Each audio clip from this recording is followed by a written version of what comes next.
Vote जी लूटी जी जाती थी। ठीक ठीक ठीक, आप दोनों ने अपनी अपनी दलीलें दी, लेकिन अभी वापस बहस को आज के ऊपर लेकर आते हैं।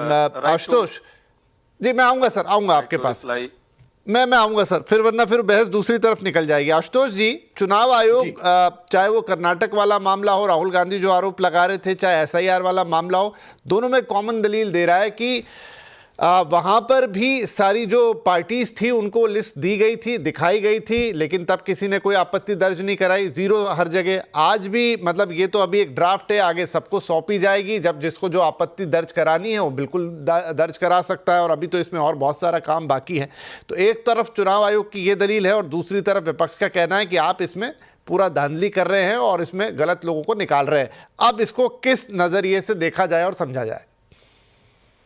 मुझे लगता है कि पूरा पूरा मामला जो है वो पारदर्शिता का है और ट्रांसपेरेंसी का है, और लोगों को अगर इलेक्शन कमीशन की पूरी प्रणाली पर अगर भरोसा नहीं है, और खासतौर पर विपक्ष को अगर भरोसा नहीं है, तो फिर इलेक्शन कमीशन को भी सोचना चाहिए कि भाई आप चुनाव कराएंगे तो एक तरफ सत्ता पक्ष होगा, दूसरी तरफ विपक्ष होगा। आज जो विपक्ष है कल सत्ता पक्ष में होगा, और कल जो सत्ता पक्ष में आज विपक्ष में होगा। तो ये इसलिए चुनाव तो हमारे आपके बीच में नहीं है ना, चुनाव तो सत्ता पक्ष और विपक्ष के बीच में।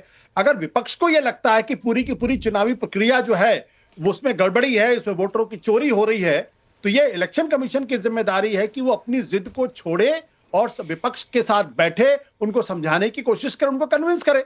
और अगर कन्विंस नहीं कर पाता है तो फिर उसको रास्ता निकालना चाहिए, कुछ और रास्ता निकालना चाहिए। लेकिन अगर आप ये कहें कि अपनी जिद पर है कि विपक्ष तो गलत है, विपक्ष तो कुछ नहीं कर रहा है, विपक्ष कोऑपरेट नहीं कर रहा है, और सत्ता पक्ष इलेक्शन कमीशन के साथ खड़ा हो जाए, तो फिर आप चुनाव करा लीजिए, और चुनाव करा लीजिए बिना विपक्ष की आपत्तियों के बाद भी। तो क्या होगा?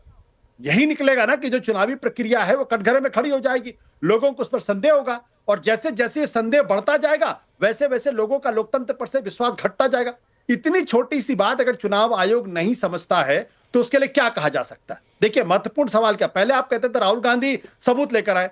जब राहुल गांधी ने एक प्रेजेंटेशन दिया तो सब चुनाव आयोग को सबसे पहले आगे बढ़कर कहना चाहिए, ठीक है आपने सबूत दिया, आपने संदेह खड़े किए हैं, मोस्ट वेलकम। ऐसा करते हैं कि आप जो कुछ आपके पास डॉक्यूमेंट आप मुझे दे दीजिए, हम उसकी जांच कराएंगे, सुओ मोटो जांच कराएंगे। अब वो कह रहा है कि आप एफिडेविट लिख कर दीजिए मुझे जांच। ये दो तरीके से गलत है। एक जो 1960 का रिप्रेजेंटेशन ऑफ पीपल्स एक्ट है कानून, उसकी जो धारा 20(3) और बी है, वो साफ तौर पर कहती है कि वो आप 1 साल बाद नहीं कर सकते, आप 1.5 साल बाद नहीं कर सकते, वो तो जब ड्राफ्ट रोल आता है उसके 1 महीने के अंदर कर सकते हैं।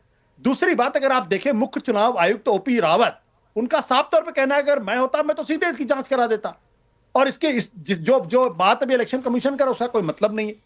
तब अब ये जो प्रश्न खड़ा हो रहा है कि आप जो है आप जिद पर अड़े हुए हैं, आप अपनी गलती मानने को तैयार नहीं है, तो फिर लोगों का, और भारतीय जनता पार्टी पूरी मजबूती के साथ उनको डिफेंड कर रही है, तो ये शक बढ़ता जाता है। मैं साफ तौर पे कह रहा हूं, हो सकता है राहुल गांधी के सारे आरोप बेबुनियाद हो, बकवास हो, लेकिन वो कैसे साबित होगा जब तक आप जांच नहीं करेंगे?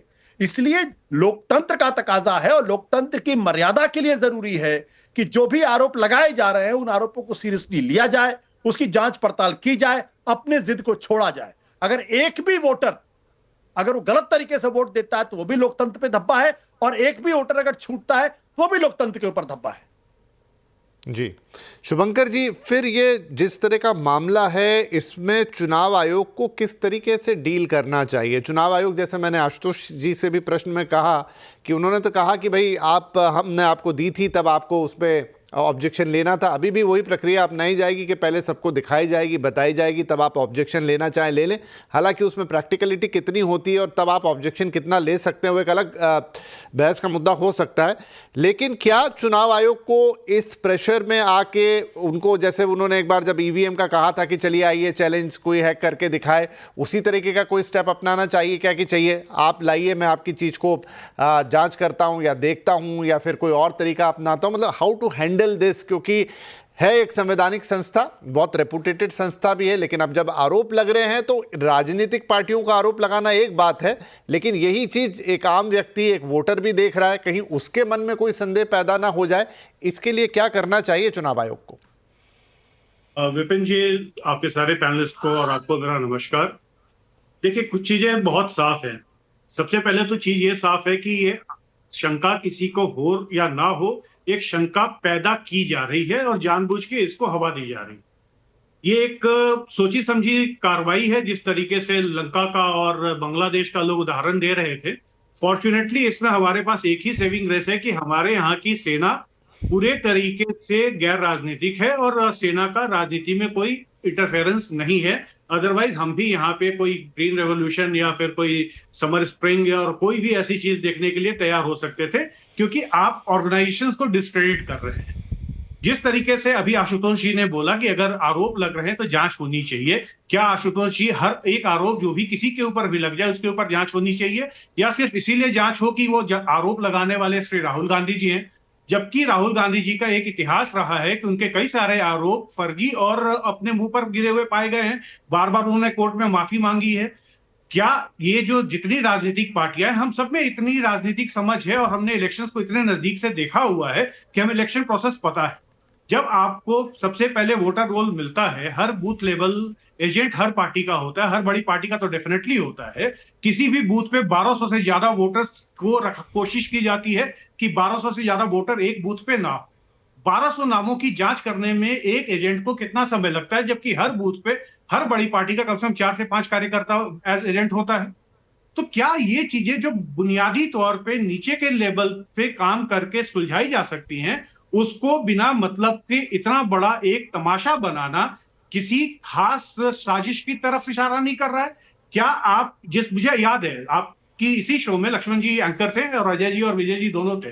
मानसून सत्र का पहला दिन था, उस दिन मैंने बोला था कि कांग्रेस पार्टी किसी भी मसले पे संसद में बात नहीं करेगी, क्योंकि उनको पता है संसद में बात करने के लिए उनके पास मुद्दा नहीं है, वो चीजों को सड़क पर लेके जाएंगे।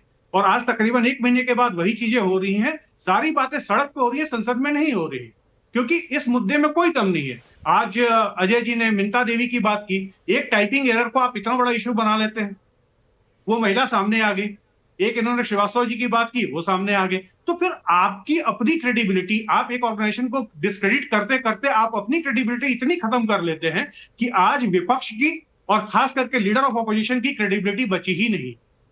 कोई इस बारे में बात नहीं करता कि बिहार में डिप्टी सीएम और प्रीवियस डिप्टी सीएम दोनों के पास 2-2 एपिक पाए जाते हैं। ये लोग 2-2 एपिक कार्ड लेके क्यों बैठे हुए हैं?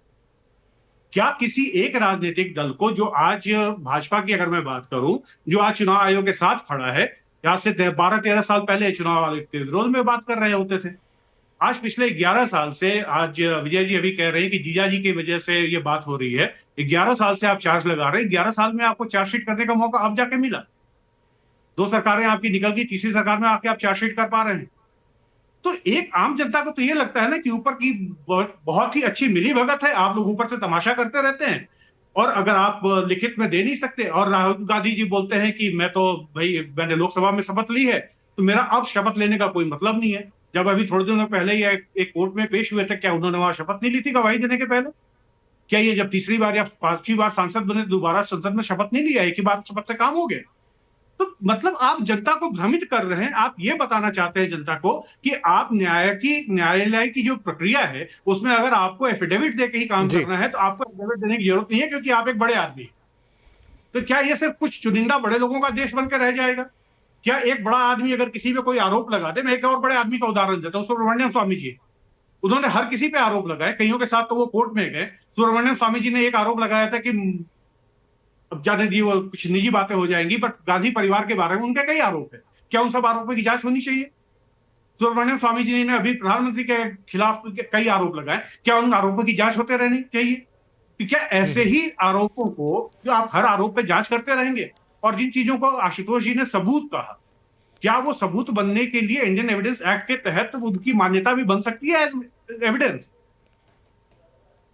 ठीक है, आऊंगा